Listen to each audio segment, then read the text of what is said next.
Thank you, Julian.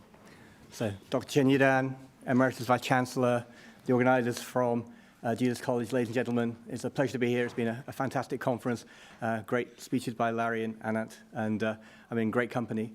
And I am here today to talk about assessment of higher education, and I wanted to provide a little bit of a QS slant on this. So, and by the way, it's a pleasure to be back on campus at Jesus. My last memory of Jesus College was the Jesus College Ball in 1986. It's a blur, but I just have fond memories of Jesus College. So, QS, quality standards for education for 1 billion future learners. Not only do you need to deliver great education, but as Larry says, you need to be able to do the research to assess whether education is delivering the outcomes required. And QS plays one small part in that journey, and many other organizations are playing an important part as well.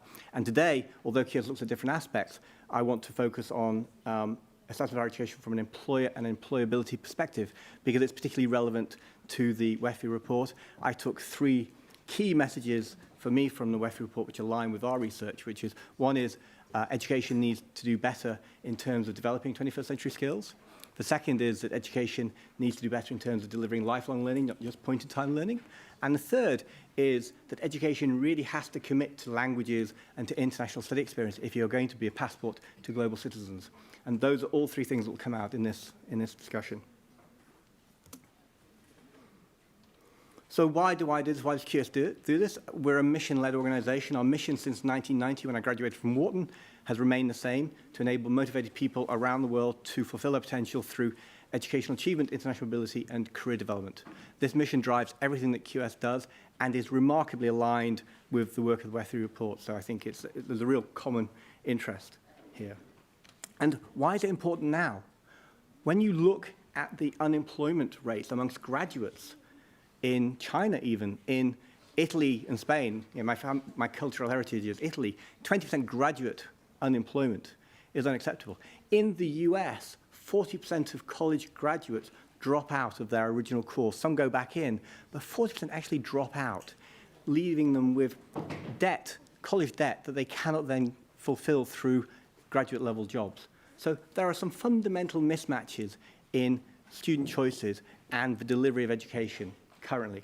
And this was really hit home to me. I interviewed Anthony Salcita, the head of education from Microsoft, in December at our Reimagine Education conference.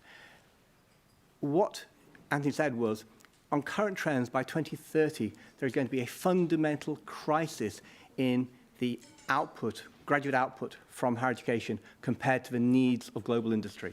A fundamental crisis. So we are heading blindly towards a fundamental crisis. So this is actually really important. What this conference is about, and what we're all talking about today, is about helping the next generation, not being myopic and saying it's all right today. So, as Julian pointed out, I have taken the perspective of providing rankings, and specifically because QS mission means that motivated young people really like rankings. They really engage with rankings, so it's delivering them what they want. And we know that some academics think they're peppers, some think they're mushrooms, but they're all vegetables.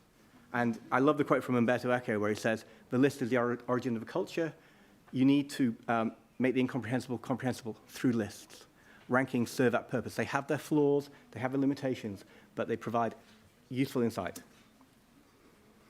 I don't have time to go through our methodology in detail, just to say that QS rankings are mission-led and also try to align with the missions of world-class universities. So we engage with a lot of leaders of universities when we established this in 2000 to 2004, and we focus on excellent research, commitment to teaching, internationalization, but also graduate employability. And this is the lens that I want to talk about today.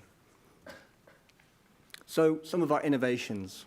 We innovated with the first global academic survey to evaluate educational quality of research, and today we have 75,000 academics contributing to this research platform, about 3 times the size of the next academic survey.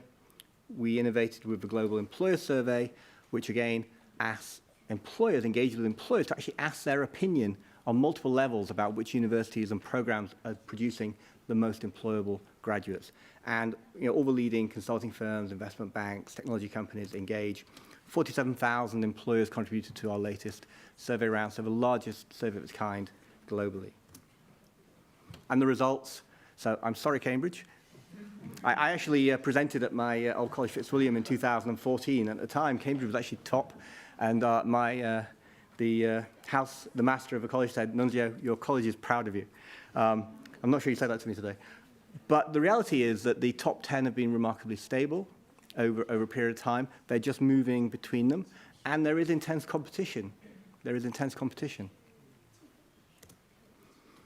And these rankings are very popular, so they're popular with the media. 63,000 mentions online and in press media around the QS ranking, 71% share of voice of university rankings globally. That translates,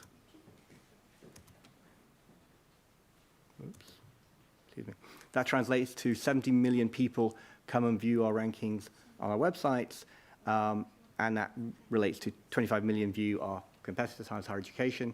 But there's a high degree of correlation between the top 300. So actually there's a 0.7 correlation between ARWU and QS and 0.79 between QS and THE. So actually, we're not providing that much additional insight when we look at the top 300. There's a general consensus which are the world-class universities, and all the systems are in alignment. So we want to dig deeper. So QS has sought to develop multiple different measures which now cover over 3,000 universities and colleges of higher education around the world. And we are assessing institutions at a regional level, by subject, by context, by mission, and by type.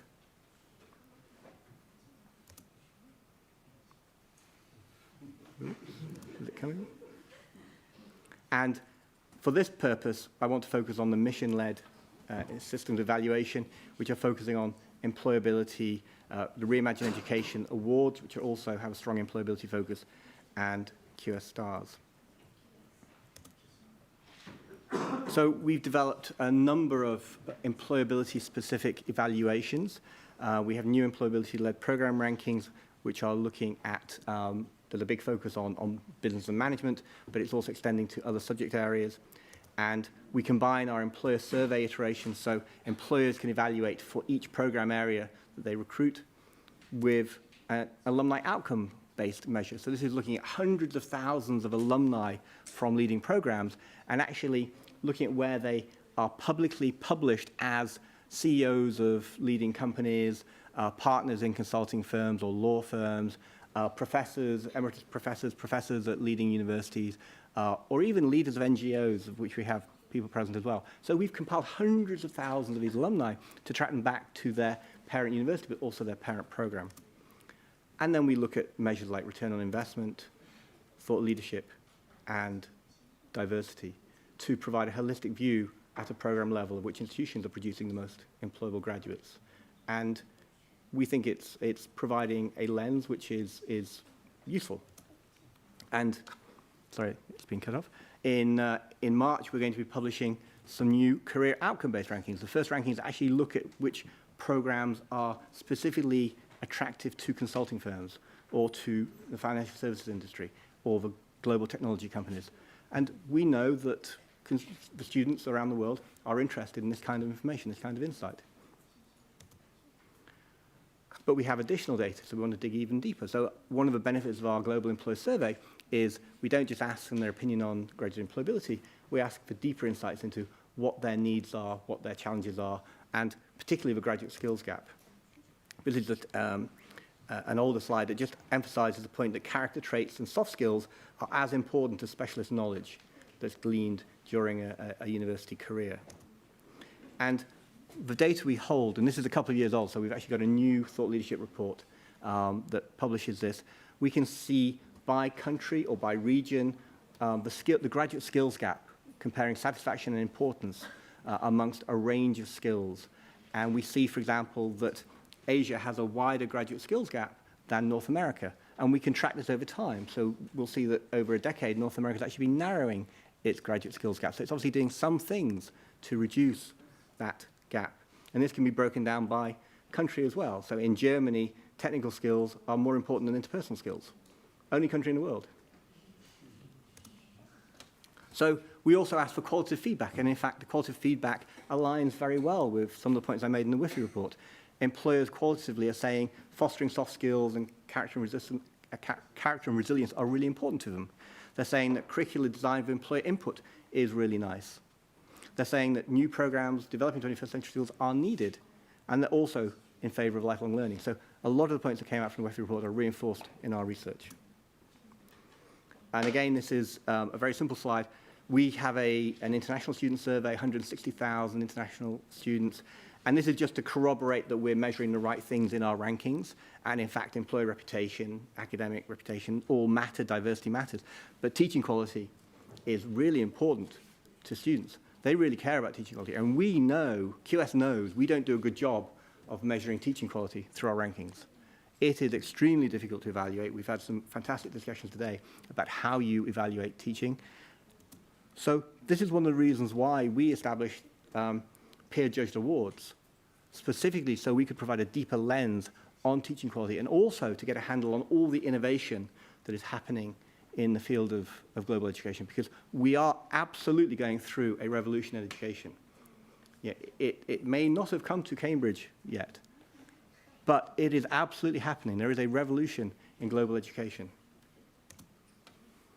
And so we see that we have awards for innovation in learning, teaching, nurturing, employability. We've managed to engage all of the edtech giants, so Google, Microsoft, IBM, Amazon Web Services, are all active partners and judges of this. Apple were a judge, but the person who was involved left, so we're trying to re-engage Apple. So all the major edtech companies are involved with this program, and it's having an impact. So 1,250 applications in the last round, 160 global education experts involved in judging, including Sonia Illy, I'm delighted to say, from the Cambridge Department of Education, and judges from Caltech, Harvard, Wharton, obviously, and then also these judges from these companies. And some of the winners, let me put my glasses on, we mentioned earlier today, Labster with their AR/VR were a winner for innovation in EdTech in 2017. Congratulations to Anant for the MicroMaster edX winning the Nurturing Employability Award in 2018. And other great innovations, Baiju in India is a truly profound EdTech innovation. The London School of Economics, students, producers, now 30% of classes at LSE are not delivered by the faculty, they're delivered by the students. The faculty makes the material available, the students have to learn the material, they're then given resources to go away and produce their classroom teaching material, and they deliver it to their fellow students. You really have to know your stuff if you're going to teach it. And so LSE have flipped the classroom to that extent. And Peerwise, University of Auckland was our 2018 winner with a very innovative peer-to-peer preparation model for K-12. So we're nominating for the Yidan Prize, and we think that there is a lot of innovation happening out there. It's actually a very exciting time. What are our future challenges? I think it's just relevant to cover this very quickly. So what we want to do, if we're going to serve the assessment for 1 billion future learners, we need to be assessing online learning. You know, edX is doing a fantastic job of serving 20 million people, 48 million people if you include all the other sites. Online learning is here to stay. It is very important. And so QS is actively looking at effective models through alumni surveys. But I'm also pleased to announce that we have a new award at Reimagine Education for the best online distributed learning programs for developing 21st century skills, which is actually in collaboration with the US Department of Defense. So they're the largest purchaser of online learning in the world, and they are part of the evaluation and judging team for that new scheme. And then mapping programs to 21st century skills, we want to enable consumers to be able to identify programs that deliver against certain skills. That's a project that we're actively working on. And then evaluating teaching in vocational institutions, because teaching matters, we have a rating system which actually can work with governments or with individual universities to evaluate against multiple criteria, including employability and teaching performance. And that also provides bespoke systems. So we've QS iGauge, a bespoke system for Indian colleges in a local context and in the UAE as well. So we're trying our best to innovate. We know that we only scratch the surface of what's needed. And actually, we welcome ideas and input. And I've learned a lot today. And we look forward to continue to gain your input and insights on how we can improve. So thank you very much.